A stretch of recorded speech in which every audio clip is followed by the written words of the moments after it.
If we are having some problem in our glomerulus, so what will happen? The albumin can be seen. देखो normal urine के अंदर, normal urine में क्या क्या रहना चाहिए? नॉर्मल यूरिन में वाटर रहता है, ठीक है, यूरिया रहता है, सम सॉर्ट ऑफ क्रिएटिनिन रहेगा, कुछ सॉल्ट्स रहेंगे, ये सारे चीजें जो है वो नॉर्मल यूरिन में रहता है, ठीक है, इतना समझ में आया? अगर यूरिन के अंदर, अगर यूरिन के अंदर कीटोन्स दिख रहा है तो डायबिटीज का इंडिकेशन है, डायबिटीज मेलाइटस का इंडिकेशन है। सिमिलरली अगर यूरिन के अंदर ग्लूकोज दिख रहा है, ग्लूकोज मिल रहा है यूरिन के अंदर, तो that is also one of the symptom of the pancreas problem, means pancreas is not able to produce insulin hormone, ठीक है।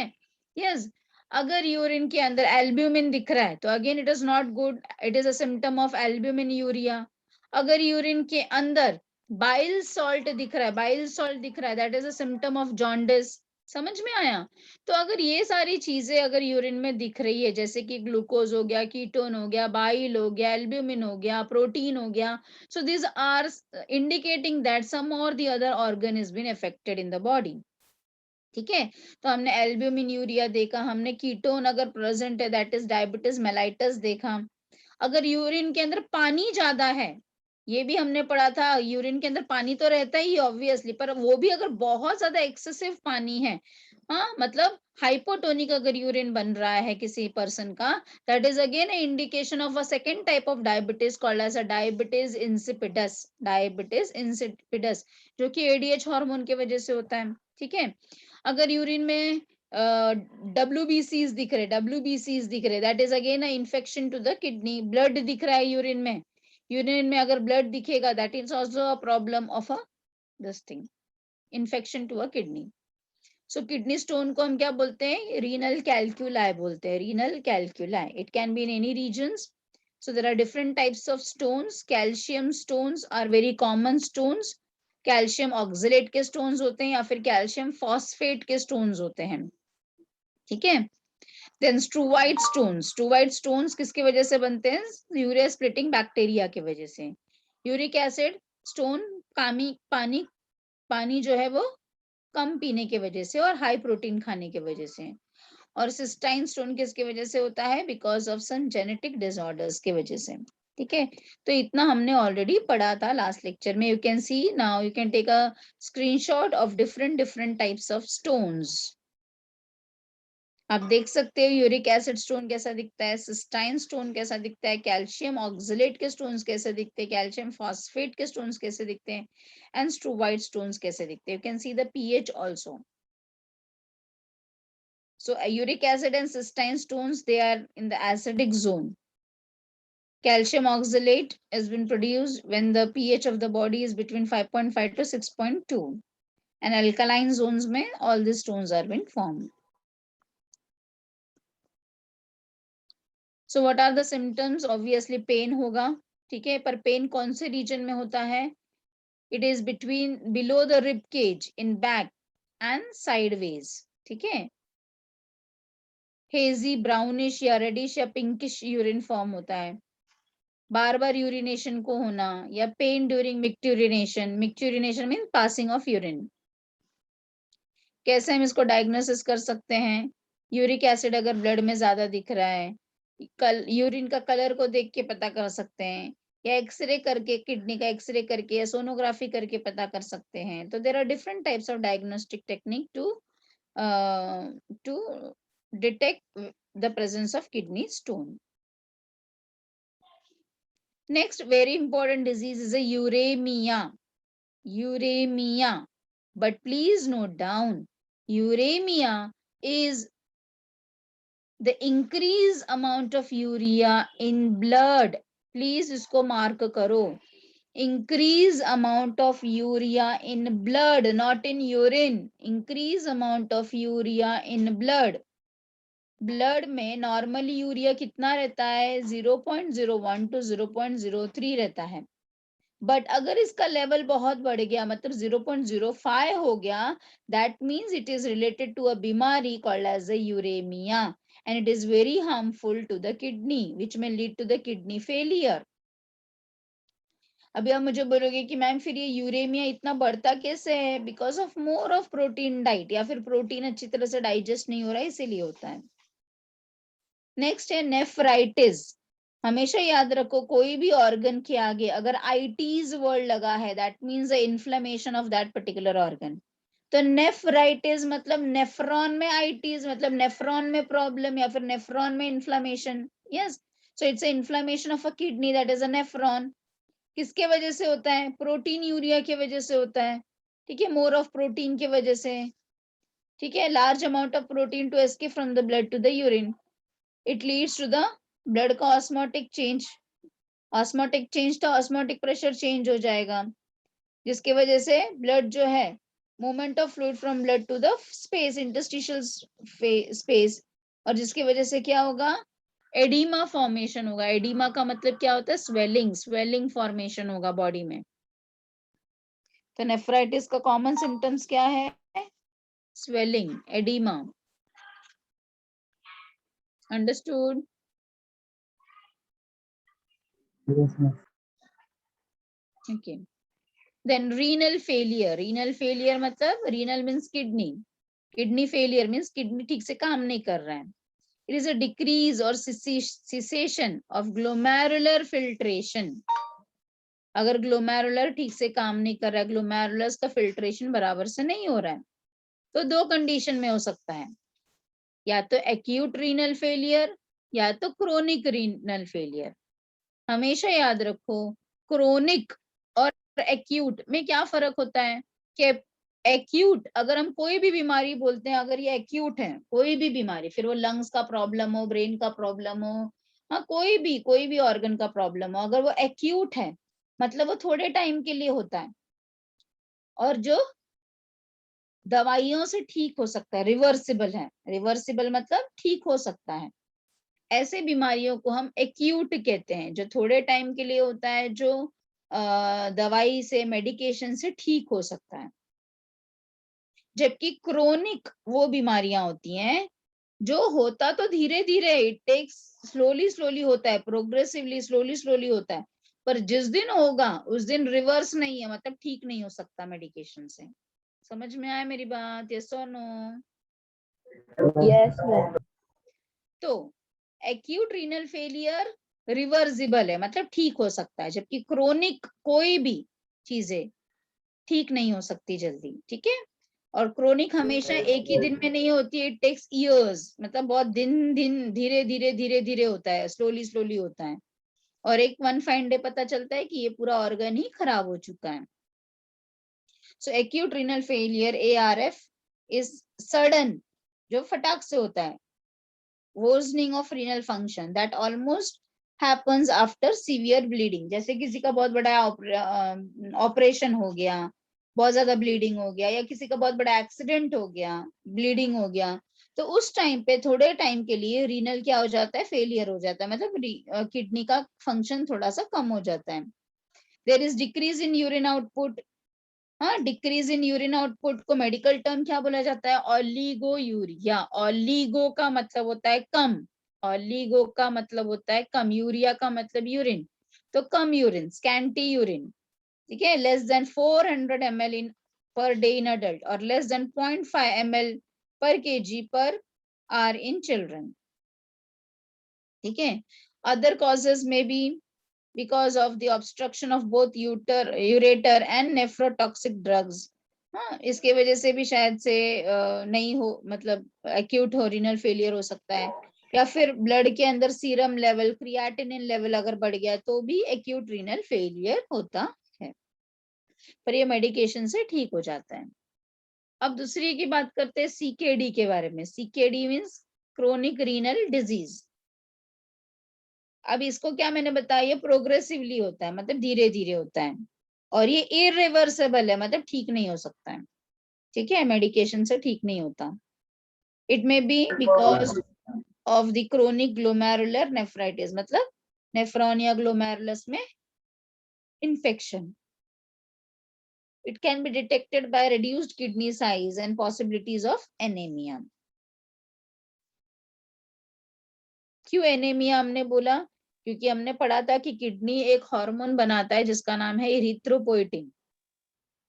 तो अगर किडनी का साइज कम हो गया या किडनी कुछ प्रॉब्लम में है तो इरिथ्रोपोइटिन नहीं बन पाएगा बॉडी में। इरिथ्रोपोइटिन नहीं बनेगा मतलब आरबीसी नहीं बन पाएगा, और आरबीसी नहीं है तो हेमोग्लोबिन नहीं है। हेमोग्लोबिन नहीं है तो लेस हेमोग्लोबिन कंडीशन को क्या बोला जाता है? एनीमिया कहा जाता है, एनीमिया। अच्छा, अब डायलिसिस ही एक ऑप्शन है। समझो किसी को सीकेडी हुआ है, किसी को क्रोनिक डिजीज हुआ है, तो उसको क्या किया जाएगा? डायलिसिस पे रखा जाएगा। यस, डायलिसिस पे। Dialysis means it's artificial. हाँ बोलो बेटा। डायलिसिस क्या? It's artificial kidney, artificial kidney. ठीक है, डायलिसिस से ये पहले चीज को याद रखो, समझो बेटा कि डायलिसिस कोई ट्रीटमेंट नहीं है। ठीक है, इट्स नॉट अ ट्रीटमेंट। आपको हमेशा ये चीज को याद रखना है कि ट्रीटमेंट और डायग्नोसिस में बहुत फर्क होता है। ठीक है, डायग्नोसिस मतलब जब हम कोई चीज पता करने के लिए इस्तेमाल करते हैं, जैसे कि सोनोग्राफी हो गया, सीटी स्कैन हो गया, एमआरआई हो गया, ये सब चीज डायग्नोस्टिक टेक्निक है। ब्लड टेस्ट हो गया, यूरिन टेस्ट हो गया, जिससे हम पता करते हैं कि क्या प्रॉब्लम है। एक होता है ट्रीटमेंट। ट्रीटमेंट में क्या आता है? सर्जरीज आता है, लैप्रोस्कोपी आता है, बहुत सारे ट्रीटमेंट्स के तरीके हैं। एक होता है अभी जो मैंने आपको डायलिसिस बताया, तो ये डायलिसिस नहीं मतलब इसमें डायग्नोसिस में आता है और नहीं ट्रीटमेंट में आता है। ये क्या है? होल्डिंग मेजर है। ये क्या है? Holding measure. जैसे किसी को वेंटिलेटर पे रखा जाता है तो ventilator is also holding measure, जब तक कि उसका लंग्स ठीक ना हो जाए। समझ में आया? यस और नो बेटा? यस। हाँ, तो वैसे डायलिसिस भी क्या है? एक होल्डिंग मेजर है। मतलब कि जब तक नया किडनी ट्रांसप्लांट नहीं किया जा रहा है उस पर्सन में, उस पेशेंट में, तब तक हाँ किडनी के लिए आर्टिफिशियल किडनी रखा है, मीन्स ऐसा डायलिसिस पे रखा जाता है उनको। तो dialysis is not a treatment, it is not this thing. मतलब वो डायलिसिस देने से वो उसका किडनी ठीक नहीं होगा उस पेशेंट का, सिर्फ तब तक रोका जा सकता है जब तक कि उसको नया किडनी नहीं दिया जा रहा, नया किडनी ट्रांसप्लांट नहीं किया जा रहा। So whenever there is a renal function falls down below 5 to 7%, harmful substance accumulate होने लगेगा बॉडी में, ब्लड में। ठीक है, तो उस कंडीशन में क्या किया जाता है? आर्टिफिशियल किडनी का मदद लिया जाता है, जिसे हम डायलिसिस कहते हैं। ठीक है, अब दो टाइप का डायलिसिस होता है। एक होता है हेमोडायलिसिस। हेमो मतलब ब्लड का फिल्ट्रेशन करना। ठीक है, हेमोडायलिसिस मतलब ब्लड का फिल्ट्रेशन करना। So dialysis machine is used to filter the blood. Blood is filtered outside the body using the dialysis unit. उसको क्या बोलेंगे हम? हेमोडायलिसिस। आप देख सकते हो इस मशीन को, आप देख सकते हो पेशेंट में क्या किया जा रहा है? पेशेंट का ब्लड रिमूव किया जा रहा है। जनरली कहाँ से किया जाता है? अपने जो हाथों का आर्टरी है ना, अपने जो यहाँ का, ये देखो आप देख सकते हो इसका हाथ ना। यस, ये वाला जो रीजन है इसको कहाँ क्या बोलते हैं? रेडियल आर्टरी बोलते हैं। तो रेडियल आर्टरी से देख सकते हो आपकी पूरा उसका ब्लड को निकाला जा रहा है। ठीक है, it is passing through this cellophane tube. ठीक है, which is semi permeable membrane. अब क्या होगा? इसके अंदर हेपेरिन भी डाला जाता है। हेपेरिन इज एंटी कोएगुलेंट, मतलब ब्लड को क्लॉट होने नहीं देगा। ये हेपेरिन का क्या काम है? इट्स एंटी कोएगुलेंट, ब्लड को क्लॉट होने नहीं देगा। तो आप देख सकते हो इस डायलेटर मशीन में जा रहा है। ठीक है, फिर क्या हो रहा है? The tube is immersed in a fluid which is called as a dialysate. Disolate is isotonic to the normal blood plasma. Hence, only excess salt, if present in the plasma, pass through the cellophane tube into the disolate.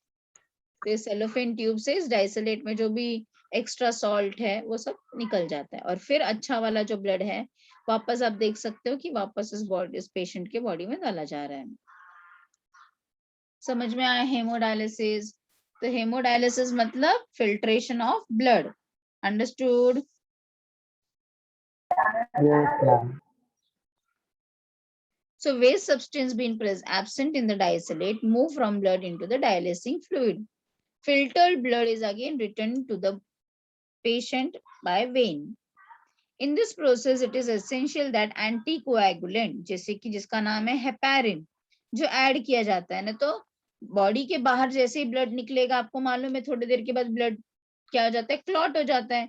तो blood को clot नहीं होने देने के लिए क्या add किया जाता है, हेपेरिन ऐड किया जाता है। ठीक है, while it is passing through this tube before coming back into the circulation. जब वापस सर्कुलेटरी सिस्टम में आता है तो वापस एंटी हेपेरिन मिक्स किया जाता है, anti heparin is mixed. The blood has to move slowly through the tube and hence the process is very slow. So this is what is the, you can see this patient कितना सारा उसको ये लगाया गया है, एक side से blood जा रहा, मतलब कि इसमें जा रहा है डायलिसिस मशीन में, और दूसरी तरफ से ब्लड आ रहा है उसको वेन्स के थ्रू.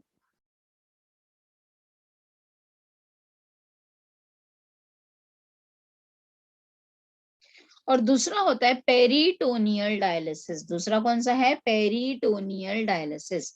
इसमें ये कहाँ पे किया जाता है, एब्डोमिनल कैविटी में. अपना जो एब्डोमिनल कैविटी है उसमें जो एक्स्ट्रा फ्लूइड है, एक्सेसिव फ्लूइड, उसको रिमूव किया जाता है. अब यहाँ पे ब्लड का डायलिसिस नहीं हो रहा है, यहाँ पे क्या हो रहा है, जो भी एक्स्ट्रा फ्लूइड है एब्डोमिनल कैविटी को में, उसको बाहर निकाला जा रहा है बॉडी के.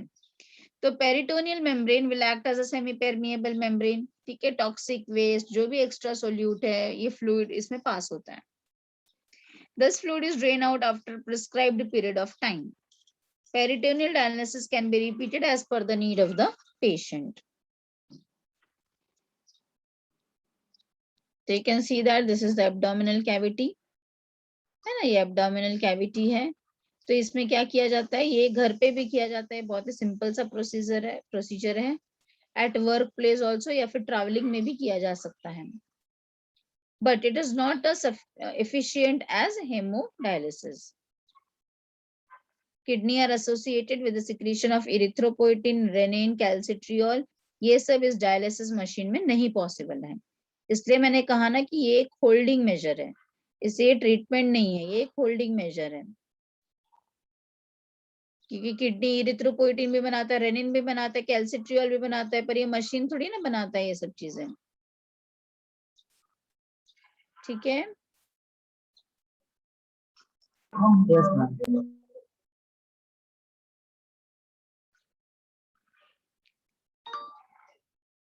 आप देख सकते हो कैथेटर के मदद से जो भी पेरिटोनियम है उससे ये ट्यूब के थ्रू ऐसा एक्स्ट्रा जो बैग है उसको अटैच किया जाता है, जिससे कि सारा फ्लूइड ड्रेन किया जाता है बाहर.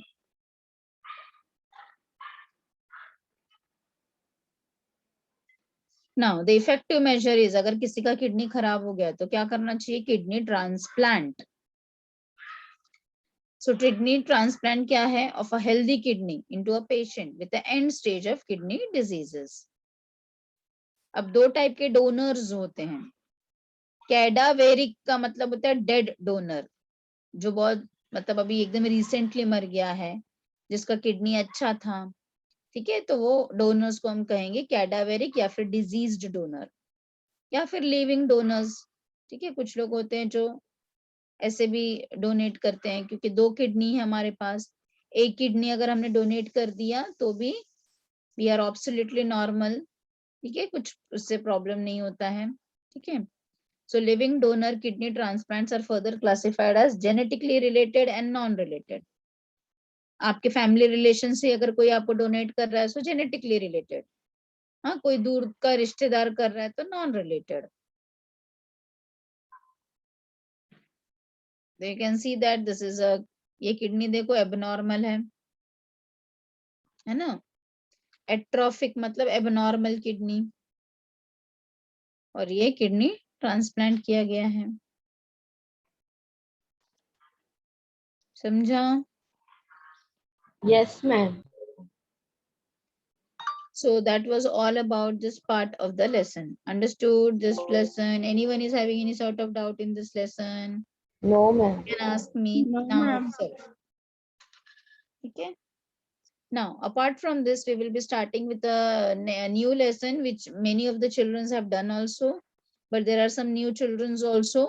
So for them, we will be learning again the human nutrition lesson. Human nutrition. I hope बहुत सारे बच्चे लोगों का हो गया होगा इस क्लास में, है ना, बहुत सारे लोगों का हो गया है ना, हाँ या नहीं. Yes or no? Human nutrition हुआ है या नहीं? हाँ नहीं तो बोलो।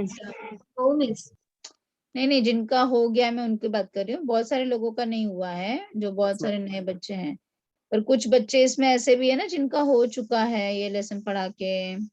मैम नहीं हुआ है, मेरा नहीं हुआ। अच्छा, कौन है जिनका हो गया है? Tell me your name. Which batch has done? Which batch? Yes. Which batch has done it? Don't remember only.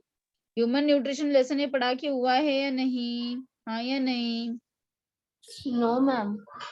Ma'am नहीं? हमारा नहीं हुआ है। इस फर्स्ट बैच में हुआ था। वही मैं बोल रही, कोई तो बैच में I have taken, some of the batch I have done it. ठीक है, let it be. We will be learning it once again. ये लेसन में बहुत सारा पार्ट डिलीटेड है, ओनली थोड़ा सा पार्ट है इस लेसन का। तो पहले मैं आपको बता दूं, you are having that list, कौन सा part has been deleted? All of you having the list? Deleted portion का पार्ट है आपके पास? No No. Miss. No miss. अच्छा रुको, I will tell you which part has been deleted so that you can delete in your book also. Just give me a few seconds.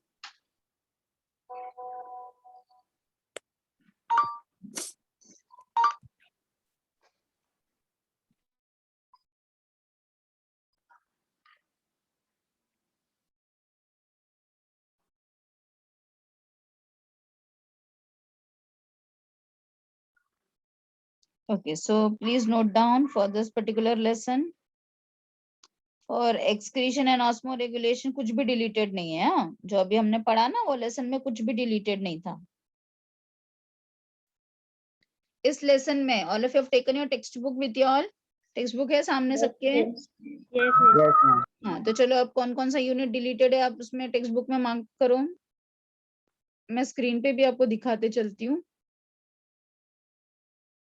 देखो, ये जो first unit आपको दिख रहा है यहाँ पे लिखा है 14.1, दिखा आपको 14.1? Yes ma'am.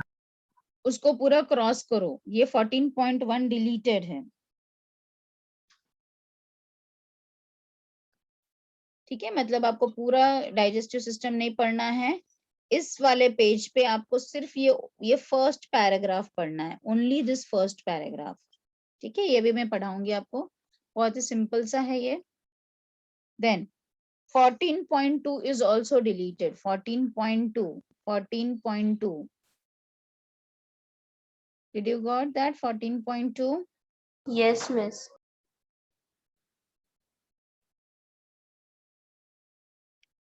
Then 14.3 also deleted. 14.4 also deleted. And 14.5 also deleted. मतलब 14.1 से लेके 14.5 पूरा ये पार्ट डिलीटेड है आपको for this particular year. Only have to learn 14.6। 14.6 ये आपको पढ़ना है, सिर्फ एक यूनिट पढ़ना है इस लेसन का। समझ में आया क्या बोला मैंने? Yes ma'am. Yes miss. क्या बेटा? मैम 14.5 डिलीटेड है। हाँ, सिर्फ एक ही यूनिट पढ़ना है बेटा इस लेसन का, 14.6, ये लास्ट वाला यूनिट बस। Nutritional disorders and disorders of digestive system, only this unit you have to learn, nothing else. बाकी सब डिलीटेड है।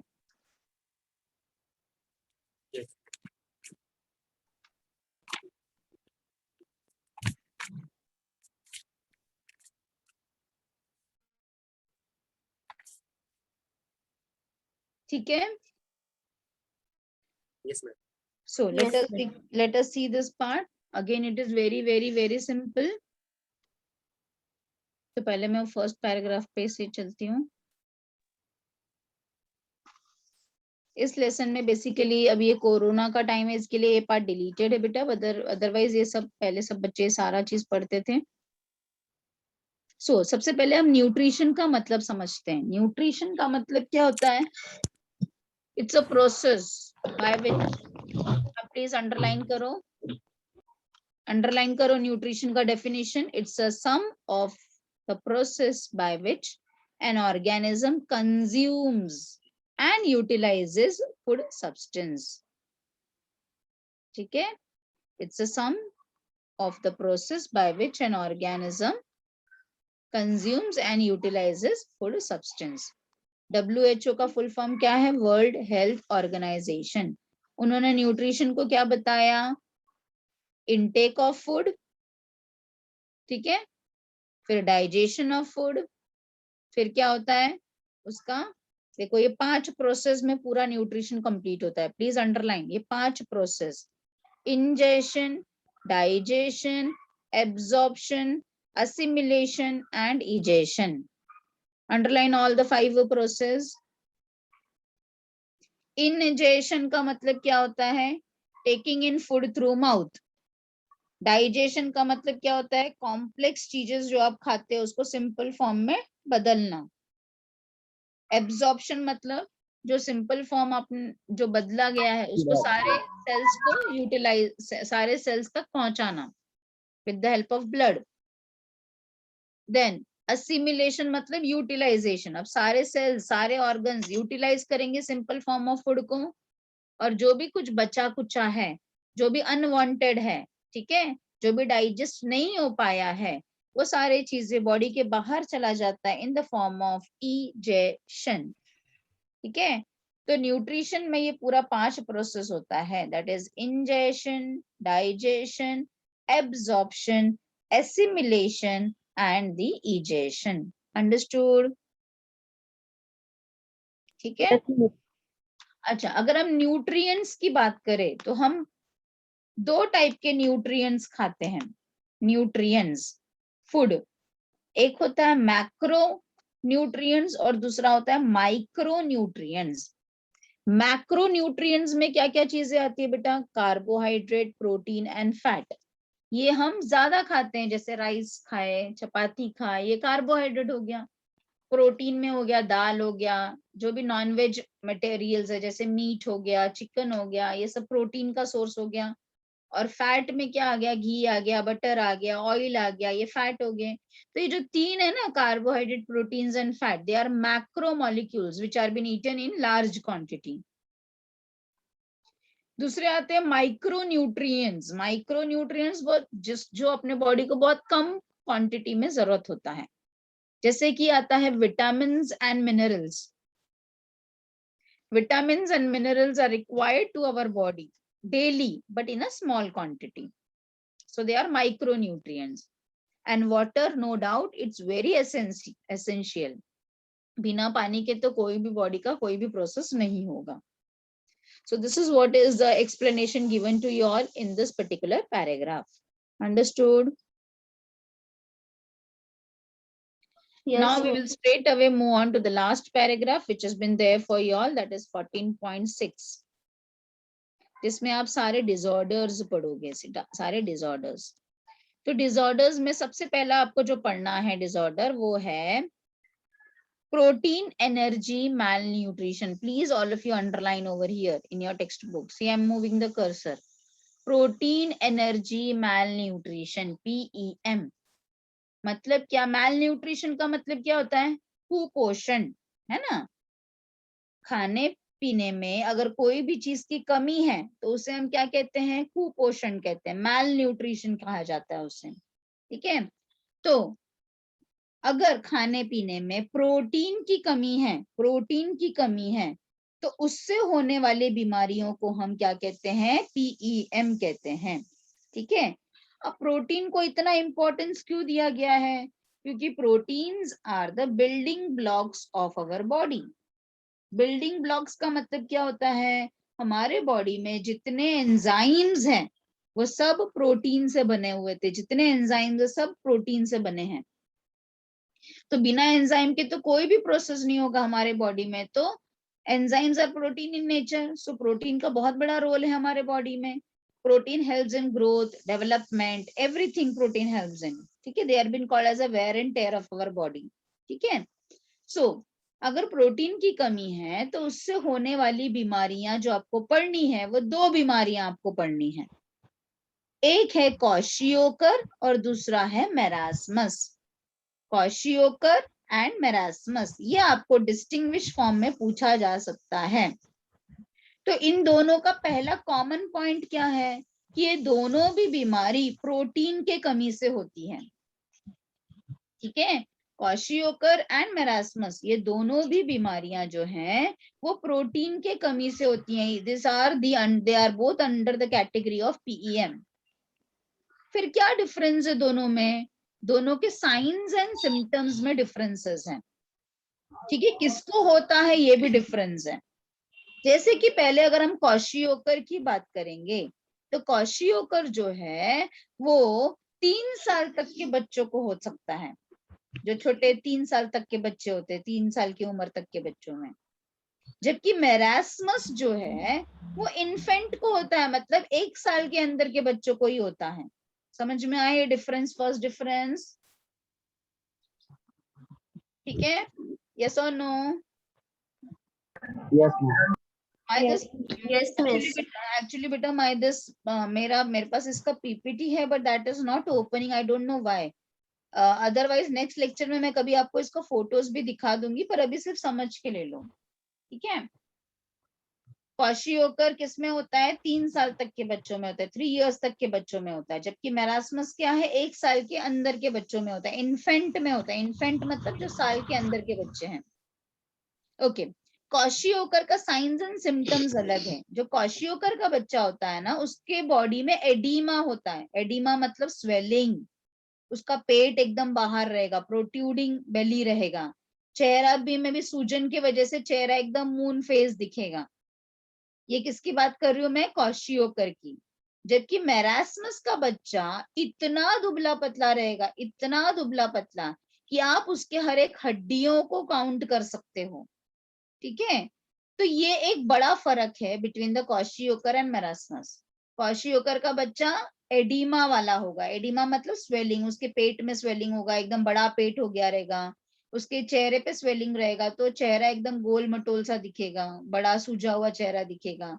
जबकि मेरास्मस का बच्चा इतना पतला रहेगा कि आप उसके रिब्स को भी काउंट कर सकते हो, इतना एक्सट्रीम लीननेस.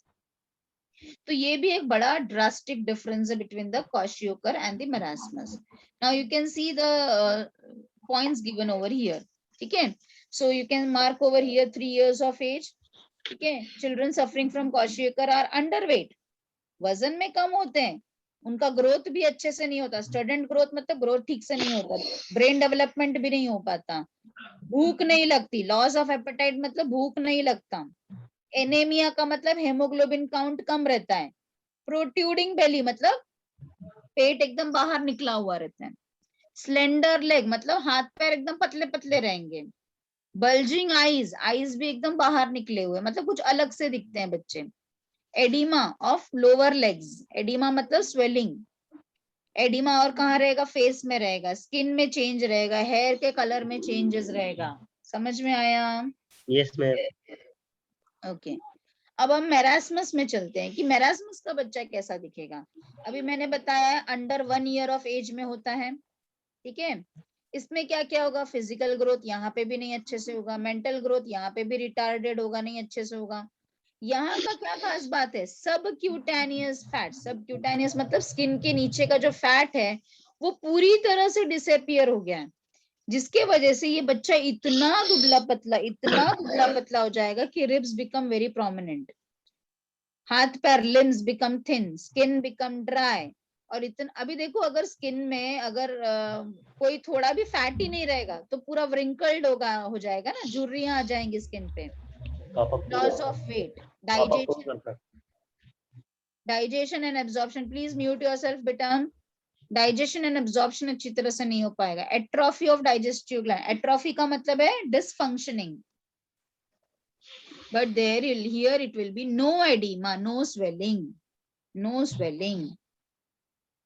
अच्छा, अब आता है क्वेश्चन कि इसका कॉजेस क्या है, क्यों होता है, what are the causes. Shivam Pal, Shivam please mic off करो अपना। we can hear your background things also. Okay, so what I was telling was about this thing कि होता क्यों है ये PEM बीमारी क्यों होती है। तो दोनों का कारण एक ही है। सबसे बड़ा कारण इज पॉवर्टी, गरीबी, है ना। लार्ज फैमिली साइज, बहुत ज्यादा फैमिली मेंबर्स हैं, तो क्या होगा कि खाने को नहीं मिल रहा है ठीक से। Then ill spacing of childrens, बच्चों को रहने के लिए ठीक से जगह नहीं है।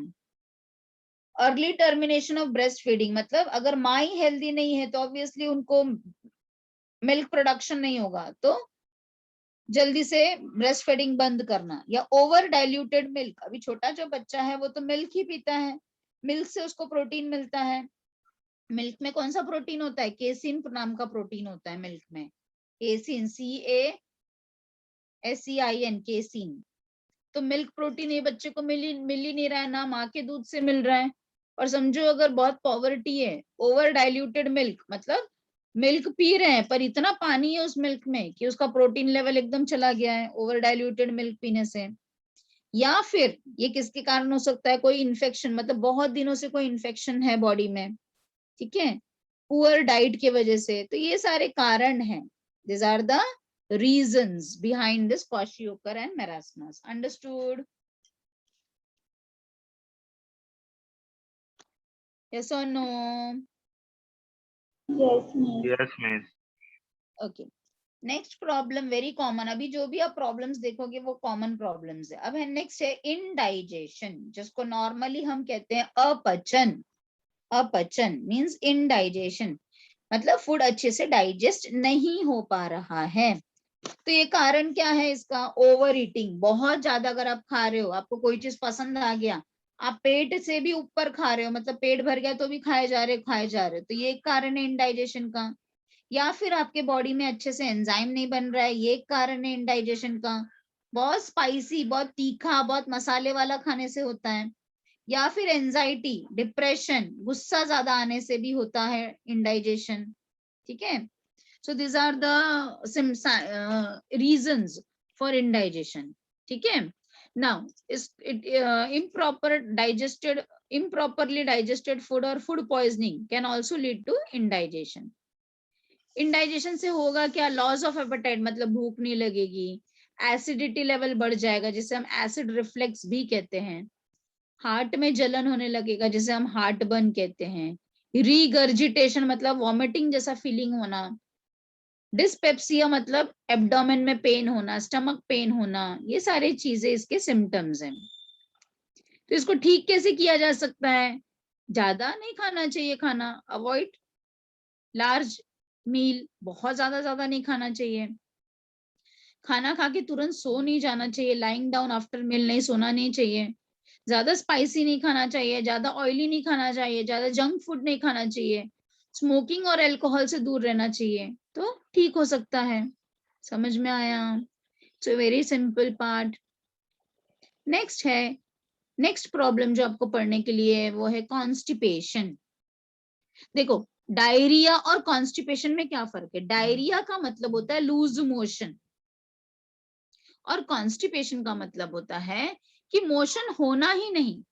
अगर एक हफ्ते में एक बार भी इजेशन नहीं हो रहा है, या डेफिकेशन नहीं हो रहा है, या स्टूल नहीं बाहर आ रहा है, या फीसिस बाहर नहीं आ रहा है, हाँ, तो उसको, उस प्रॉब्लम को कहा जाता है constipation. So please mark it.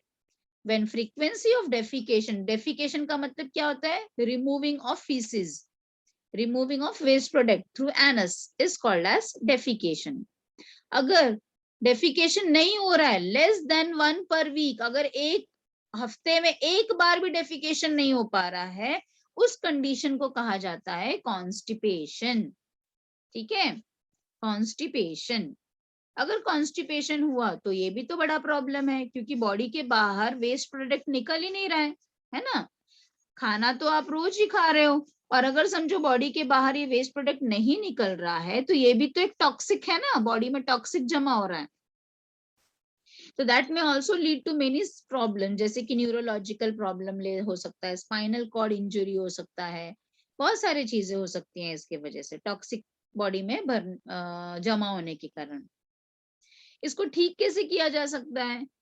Fluid intake लेकर, है ना। अगर आप ज्यादा फ्लूइड वाला चीज खाओगे, हाँ, या पानी ज्यादा पियोगे, या फ्रूट जूसेस ज्यादा पियोगे, या फिर डाइट क्या बोलते हैं, फाइबर रिच डाइट खाओगे, रफेज खाओगे, तो ये सब चीजों से इनडाइजेशन का प्रॉब्लम, सॉरी कॉन्स्टिपेशन का प्रॉब्लम ठीक किया जा सकता है। ठीक है, फाइबर वाले फूड्स जो है, जैसे कि लीफी वेजिटेबल्स हो गए, ये सब फाइबर्स वाले डाइट हैं। ठीक है, रफेज वाले डाइट से, पानी ज्यादा पीना, ठीक है, इन सब चीजों से कॉन्स्टिपेशन का तकलीफ दूर हो सकता है एक्सरसाइज करके। अंडरस्टूड? नेक्स्ट है डायरिया। डायरिया मतलब होता है लूज मोशन। ठीक है, डायरिया का मतलब क्या है? Loose motion. तो लूज मोशन का किसके वजह से होता है? मोस्टली जब आप बाहर का कुछ ऐसा कुछ खाते हो हॉकर्स के पास से, तो मोस्टली डायरिया उसी की वजह से होता है, कोई भी बैक्टीरिया इन्फेक्शन की वजह से या वायरल इन्फेक्शन की वजह से। So passing loose watery stool more than 3 times a day, अगर एक दिन में 3 से ज्यादा बार वाटरी स्टूल निकल रहा है तो उसे हम क्या कहेंगे? डायरिया। और अगर डायरिया होगा तो डिहाइड्रेशन होगा, क्योंकि बार बार बॉडी से पानी बाहर निकल जा रहा है, तो बॉडी में डिहाइड्रेशन मतलब पानी की कमी हो जाएगी। यस, तो ऐसे कंडीशन में कभी कभी क्या होता है, जब ज्यादा ये इन्फेक्शन है तो स्टूल से ब्लड भी निकलने लगता है, नौशिया जैसी फीलिंग आने लगती है, मतलब वॉमिटिंग जैसे, ब्लॉटिंग मींस गैस पास होने लगता है, फीवर, यस, ये सारे डिसऑर्डर्स होने लगते हैं। समझ में आया मेरी बात?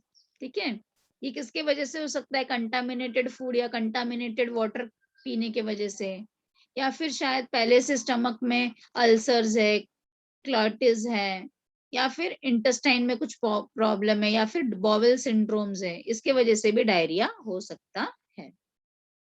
अंडरस्टूड? Yes. नेक्स्ट हम पढ़ेंगे जॉन्डिस के बारे में। तो जॉन्डिस का मतलब क्या है? जब लिवर थोड़े दिन के लिए बीमार हो जाता है। लिवर, जब लिवर बीमार हो जाता है थोड़े दिन के लिए, उसे हम कहते हैं जॉन्डिस। और अगर जॉन्डिस को ठीक नहीं किया गया सही समय पे तो इट में लीड टू हेपेटाइटिस। ठीक है, अब क्या होता है, लिवर जो है, हमें पता होना चाहिए कि लिवर जो है वो बाइल जूस बनाता है। क्या बनाता है लिवर? Bile juice. और उसे स्टोर कहाँ के करके रखता है? गॉल ब्लैडर में स्टोर करके रखता है। लिवर बनाता है बाइल जूस, जिसको स्टोर करके गॉल ब्लैडर में रखा जाता है। अब सबसे पहली बात मैं आपको बता दूं कि बाइल जूस का काम क्या है। तो बाइल जूस का काम है, जो भी आप फैटी चीजें खा रहे हो, जो भी आप ऑयल, घी, बटर, चीज खा रहे हो, उसको डाइजेस्ट करने का काम ये बाइल जूस का है। ठीक है, अच्छा, तो जब हमारा लिवर की तबीयत ठीक नहीं है, लिवर बीमार है, तो ये जो बाइल जूस बनाता है ना लिवर, क्योंकि लिवर ठीक नहीं है, उसको जॉन्डिस हुआ है, तो उस टाइम पे लिवर कैसा बनाता है बाइल जूस? कॉन्जुगेट टाइप का बनाता है। कैसा बनाता है? कॉन्जुगेट टाइप का, मतलब फैट सोल्यूबल बिलिरुबिन बनाने लगता है। फैट सोल्यूबल बाइल जूस के अंदर है ना बेटा, 2 पिगमेंट्स होते हैं, bilirubin and biliverdin. Bilirubin and biliverdin, these are the bile pigments present in the bile salt. तो नॉर्मल जब लिवर रहता है, जैसे हम सबका लिवर नॉर्मल है अभी, तो हमारा जो बिलीरुबिन एंड बिलीवर्डिन बन रहा है वो वाटर सोल्यूबल टाइप का बन रहा है। पर जब लिवर बीमार है उस टाइम पे लिवर कैसा बनाता है? Bilirubin and biliverdin fat soluble बनाने लगता है। तो फैट सोल्यूबल बिलीरुबिन बिलीवर्डिन बनने की वजह से, जो कि बाइल जूस है, ये क्या होता है कि हमारे स्किन में जाके डिपॉजिट होने लगता है, क्योंकि स्किन में तो एडिपोज टिश्यू प्रेजेंट है ना, फैट टिश्यू प्रेजेंट है ना हमारे स्किन में। समझा मैं क्या बोल रही हूँ? यस और नो? और बिलीरुबिन का कलर क्या होता है? येलो कलर होता है। इसके वजह से स्किन कैसा दिखने लगता है? येलो दिखने लगता है, नेल्स येलो दिखने लगते हैं, आईज येलो दिखने लगता है, क्योंकि ये फैट सोल्यूबल टाइप का बिलीरुबिन बना रहा है। समझा? जिसको कॉमनली पीलिया कहा जाता है। यस, जॉन्डिस को कॉमन टर्म में पीलिया कहा जाता है, स्किन पीला पड़ जाता है। अंडरस्टूड? यस और no? Yes. So you can see over here it has been given fat soluble bilirubin is toxic to the brain cells. हाँ, तो ऐसे कंडीशन में क्या करना चाहिए बताओ? जॉन्डिस जिसको हुआ उसको क्या करना चाहिए? और फैट वाली चीज खिलानी चाहिए क्या? ऑयल खिलाना चाहिए क्या? Yes. ऑयल खिलाना चाहिए No. Yes. क्या? यस, ऑयल खिलाना चाहिए। No.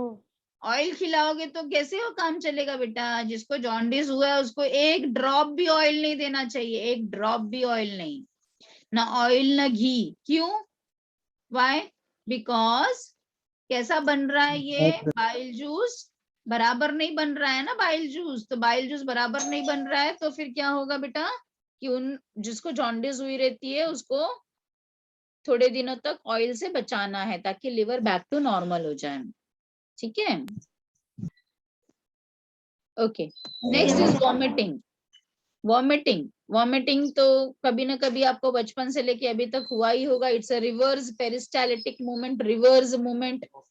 जो भी फूड खाया, जो भी खाया है वो उल्टे डायरेक्शन में आता है, उसको हम बोलते हैं रिवर्स पेरिस्टालिटिक। ठीक है? तो हमारे वॉमिटिंग सेंटर्स कहाँ प्रेजेंट होते हैं? हमारे ब्रेन में प्रेजेंट होते हैं। मेडुला ऑब्लोंगेटा एक रीजन है हमारे ब्रेन का, वहां पर वॉमिटिंग सेंटर्स प्रेजेंट हैं। ठीक है? इट इज वॉमिटिंग होने के पहले नॉशियाटिक फीलिंग होता है। नॉशियाटिक मतलब वॉमिटिंग जैसा फीलिंग होता है, नॉशियाटिक फीलिंग होता है। ठीक है? Okay, miss. So this was all about this particular lesson. इतना ही आपको पढ़ना था। इसके अलावा आपको एक छोटा सा पैराग्राफ यहाँ पे अल्कोहलिज्म का है। ज्यादा अल्कोहल पीने से कौन सा ऑर्गन डैमेज होता है? तो लिवर डैमेज होता है। अल्कोहल ज्यादा पीने से लिवर डैमेज होता है, और लिवर कभी कभी इतना डैमेज हो जाता है कि लिवर कायरोसिस हो जाता है। उसको हम क्या बोलते हैं? लिवर कायरोसिस। लिवर पूरी तरह से डैमेज होना। अगर पहले तो जॉन्डिस होगा, फिर अगर वो भी नहीं है तो हेपेटाइटिस हो सकता है, फाइब्रोसिस हो सकता है ज्यादा अल्कोहल पीने से। ठीक है? Yeah. उसके बाद आपको एक स्टोरी दिया गया यहाँ पे, एक इनका इंडियन वुमन का जिन्होंने पीएचडी किया था। ठीक है? अभी आप फोटोसिंथेसिस लेसन पढ़ोगे तो उसके अंदर आप ये सब साइटोक्रोम सी वगैरह पढ़ोगे। This are the electron carriers. हाँ, आप फोटोसिंथेसिस लेसन अगर आपका स्टार्ट होगा ना तो you will be learning the electron carriers like cytochrome b, cytochrome c, बहुत सारे इलेक्ट्रॉन कैरियर्स होते हैं। तो इन्होंने जो है वो पीएचडी किस पे किया था? पोटैटो के माइटोकॉन्ड्रिया से उन्होंने ये इलेक्ट्रॉन कैरियर का एक्सपेरिमेंट किया था। इन्होंने न्यूट्रिशन के एस्पेक्ट्स पे भी काम किया था। ठीक है? जैसे कि लेग्यूम्स मतलब जो भी पल्सेस वाले होते हैं, दाल है ना, जो भी दाल के प्लांट्स होते हैं उसे हम लेग्यूमिनस प्लांट बोलते हैं। मिल्क, नीरा तो सुना होगा ना आपने, कभी देखा भी होगा। ठीक है? तो she was the one to fight against the malnutrition. So she has designed a protocol for RA dairy to avoid curdling of milk. So इनके बारे में एक थोड़ा सा knowledge you should know. You should mark it, underline it, and only you have to learn these things. Protein energy malnutrition में आपको क्वाशियोकर marasmus पढ़ना है, आपको इंडाइजेशन पढ़ना है, constipation, diarrhoea, jaundice and vomiting and alcoholism. समझ में आ गया? Understood? So we have completed this also, this lesson also. ठीक है? इस लेसन का सिर्फ यही एक यूनिट पढ़ने के लिए आपको था। अब मुझे बताओ, किसी को कुछ डाउट है, कोई चीज नहीं समझ में आया है तो you can ask me, even in excretion lesson also. हाँ बोलो। इस रफेज का मीनिंग क्या है? रफेज मतलब बेटा जो जैसे खरबूदार चीजें होती है, जैसे कि जो मिलेट्स होते हैं, जैसे कि जवार हो गया, बाजरा हो गया, उसका आटा आपने कभी टच करके देखा है? और जो गेहूं का आटा देखा है टच करके, क्या फर्क होता है? गेहूं का आटा जो मैदा होता है वो स्मूथ होता है, जबकि जो बाजरा होता है, जो जवार होता है वो रफेज में आता है, वो रूखा होता है। तो ये जो भी रूखी चीजें होती है ना वो हमारे डाइजेस्टिव सिस्टम को अच्छी तरह से क्लीन करती है, समझा? Yes, ma'am. ओके, और कुछ डाउट किसी को?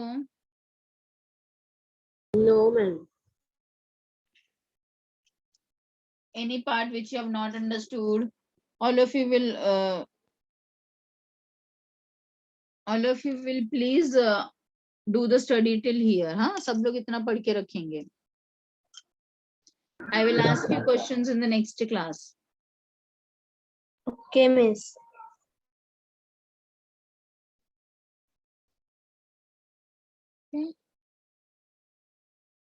So college तो अभी तो आप नहीं जाते हो ना? You are not going to the college ना now? Yes. Yes, miss. बहुत जल्दी जाने का मन है ना college? Very excited to go to the college? No. Yes, ma'am. Yes.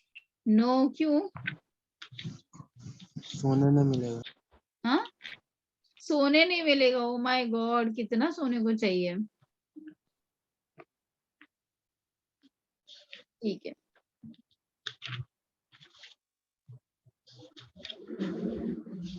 So I think so. I hope you don't have any sort of any problem in any of the lessons over here.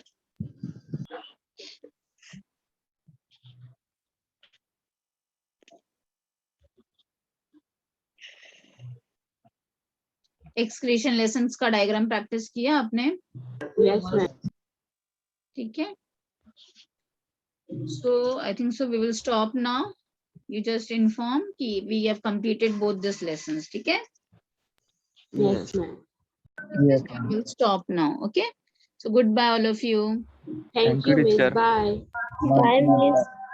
Bye, miss. Bye beta bye.